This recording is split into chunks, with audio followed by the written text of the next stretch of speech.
Hello everyone, welcome back. Environmental science में आज का टॉपिक है factors limiting the productivity of aquatic habitats. ठीक है, तो आज हम बात करेंगे किसकी, एक्वेटिक हैबिटेट्स के बारे में।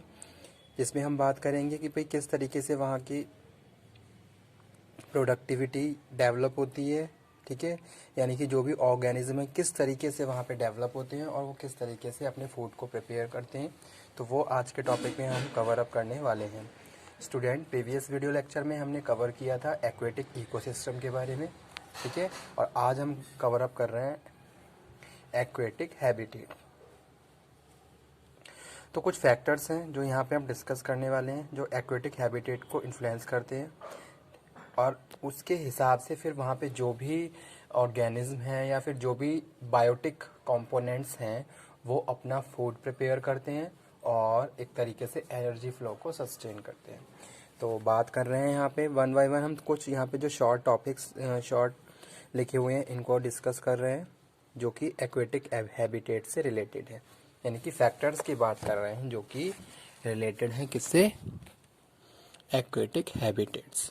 तो यहाँ पे फर्स्ट लिखा हुआ है स्टूडेंट सनलाइट। ठीक है, the depth of which light penetrates a lake determine extent of plant distribution. Based on light penetration and the plant distribution they are classified into photic और अफोटिक जोन। ठीक है, तो student यहाँ पे हम क्या बात कर रहे हैं, यहाँ पे हम बात कर रहे हैं एक्वेटिक इकोसिस्टम की।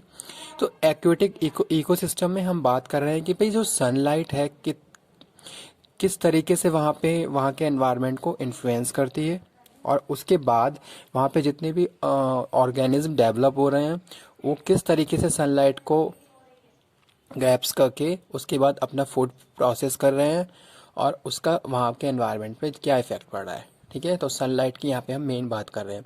तो जैसे कि हमें पता है फोटोसिंथेसिस प्रोसेस में जो फूड होते हैं वो फोटोसिंथेसिस प्रोसेस को कंप्लीट करते हैं और अपने फूड को प्रिपेयर करते हैं, जिसमें सनलाइट क्या है, मोस्ट इंपॉर्टेंट फैक्टर्स होती है। ठीक है, बिना सनलाइट के वो अपने फूड को प्रिपेयर नहीं कर सकते और वो लॉन्ग टाइम तक जीवित भी नहीं रह सकते। तो अगर हम बात करें किसकी, एक्वेटिक इकोसिस्टम की, तो अगर हम लेयर की बात करते हैं स्टूडेंट, तो वहाँ पे आपने देखा होगा जो पानी की जो ऊपर की लेयर है, ठीक है, वहाँ पे क्या है, प्रॉपर लाइट सनलाइट रहती है। यानी कि या फिर जहाँ तक हम कहें कि पानी में जहाँ तक सनलाइट है वहाँ तक जितने भी प्लांट्स हैं या जितने भी ऑर्गेनिज्म हैं वो प्रॉपरली डेवलप हो सकते हैं। प्लांट्स की बात करें तो प्लांट्स क्या है, अपना फूड प्रिपेयर कर सकते हैं। ठीक है, तो वो यहाँ पे हम बात कर रहे हैं।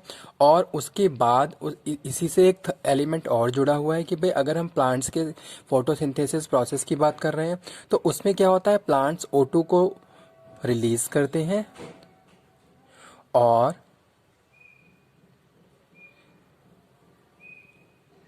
CO2 को रिसीव करते हैं।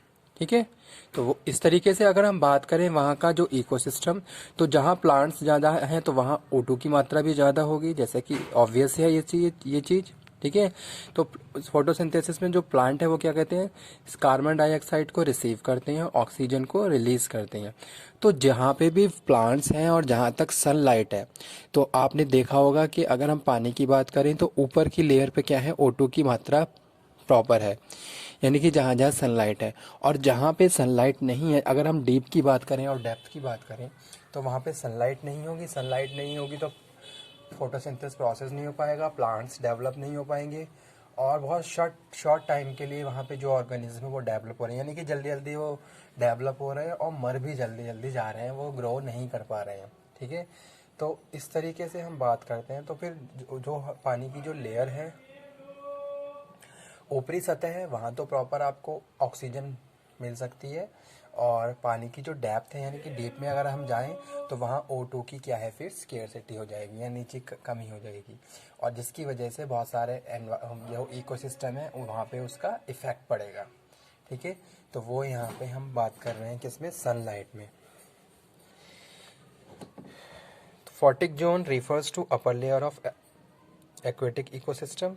जो फॉटिक जोन हम यहाँ पे हमने बात करी कि भाई यहाँ पे हमने कहा based on light penetration the plant distribution these are classified photic और अफॉटिक।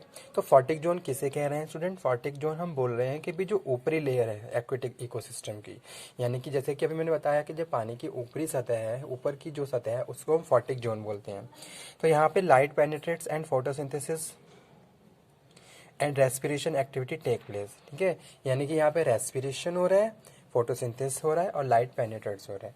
तो ये प्रोसेस यहाँ पे प्रॉपरली चल रहा है।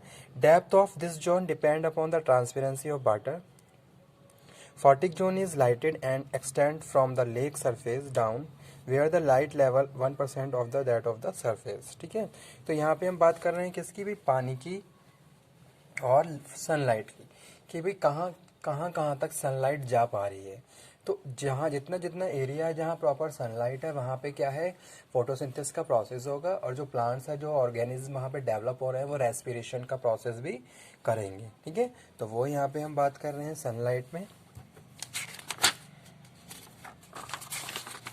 नेक्स्ट हम बात कर रहे हैं किसकी? एफोटिक जोन की। एफोटिक जोन में हम बात कर रहे हैं lower layer of aquatic ecosystem, यानी कि फोटिक जोन जो ऊपरी लेयर है और जो एफोटिक जोन है उसमें हम लोअर लेयर की बात कर रहे हैं, जहाँ प्रॉपर सनलाइट नहीं है, जहाँ प्लांट्स फोटोसिंथेसिस प्रोसेस को नहीं कर पा रहे।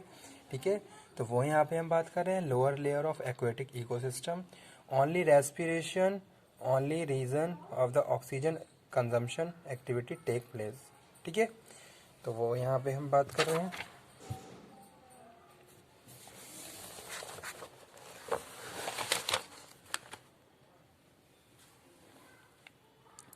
जैसा कि हमने डिस्कस किया था अपने प्रीवियस वीडियो लेक्चर में कि एक्वेटिक इकोसिस्टम क्या होता है।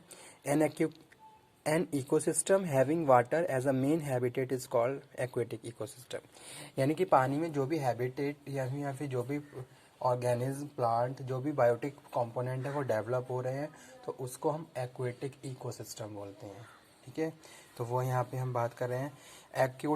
Aquatic ecosystem is classify on the basis of salt concentration. ठीक है, अब एक्वेटिक जो इकोसिस्टम है वहाँ पे जो नमक की लवणता है या फिर जो सॉल्ट कंसंट्रेशन है उसका इफेक्ट पूरा पड़ता है। ठीक है, जैसे कि हम बात कर रहे हैं फ्रेश वाटर बॉडीज या फ्रेश वाटर इकोसिस्टम, तो वहाँ पे आप देखोगे जो फ्रेश वाटर इकोसिस्टम है तो वहाँ पे जो सॉल्ट कंसंट्रेशन है फ्रेश वाटर में वो लेस देन 5 ppt है। जैसे कि एग्जांपल है लेक, पॉन्ड, पूल।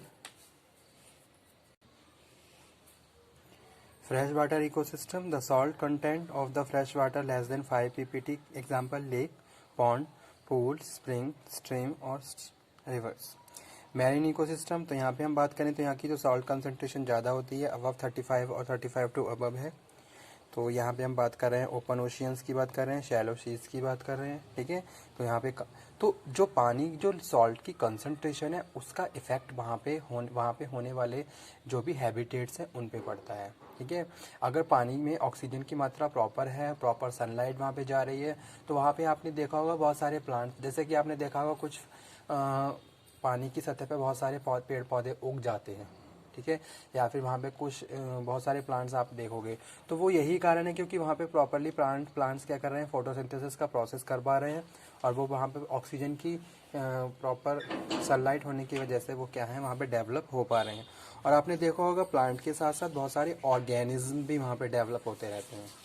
ठीक है, और वो लॉन्ग टाइम तक वहाँ पे सस्टेन भी रहते हैं क्योंकि वहाँ पे उनके जो फूड चेन है या जो फूड वेब है वो सारी चीज़ें प्रॉपरली वहाँ पे डेवलप होती रहती हैं। तो जो एनवायरनमेंट, जो भी ये इकोसिस्टम है और उसमें जो भी ये सॉल्ट कंसंट्रेशन है इसका इफेक्ट भी प्रॉपर पड़ता है, तो वो यहाँ पे हम बात कर रहे हैं। ठीक है,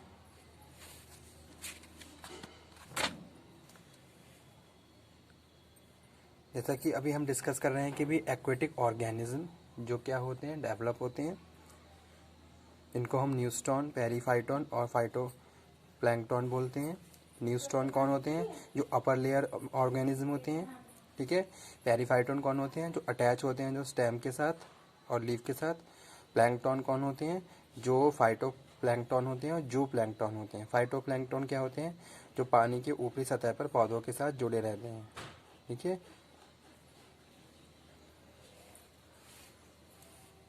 तो स्टूडेंट आज का टॉपिक हमारा यही था, जिसमें हमने बात करी factors limiting the productivity of the aquatic habitat. ठीक है, कि भाई कौन कौन से ऐसे फैक्टर हैं जो पानी में डेवलप होने वाले हैबिटेट, यहाँ पे जो भी वनस्पति है, वेजिटेशन है, उसको इफेक्ट करते हैं। तो सनलाइट क्या है, मेजर रोल प्ले करता है किसी भी पौधे के फूड प्रोसेस में, जिसको हम फोटोसिंथेसिस का प्रोसेस बोलते हैं।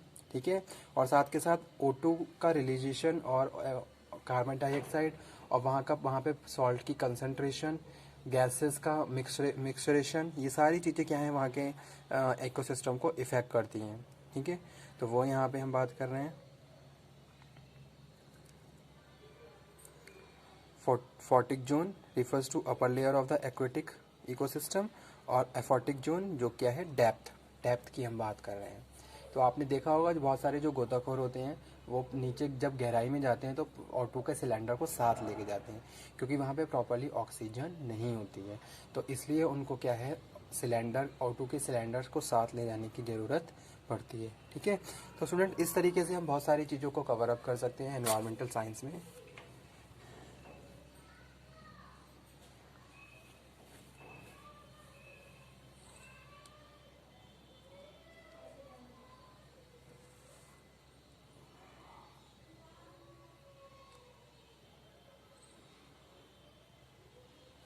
ओके, थैंक यू आज के टॉपिक के लिए। नेक्स्ट टॉपिक में हम अपना नेक्स्ट लेक्चर में अपना नेक्स्ट टॉपिक कवर अप करेंगे। Thank you very much. Ecosystem का जो टॉपिक है वो एग्ज़ाम के पॉइंट ऑफ व्यू से भी इम्पॉर्टेंट है, तो इसके जितने भी सब टॉपिक्स हैं आप उनको प्रॉपर स्टडी कर लीजिए, ताकि एग्ज़ाम में आप अच्छे मार्क्स स्कोर कर पाएँ। Okay, thank you very much. Hope so आप एनवायरमेंटल साइंस के जितने भी लेक्चर हैं वो प्रॉपरली एंजॉय कर रहे हो, उनको समझ भी रहे हो, और साथ के साथ आप सेल्फ नोट्स भी प्रिपेयर कर रहे हो। ठीक है, okay, thank you, thanks lot, thank you very much.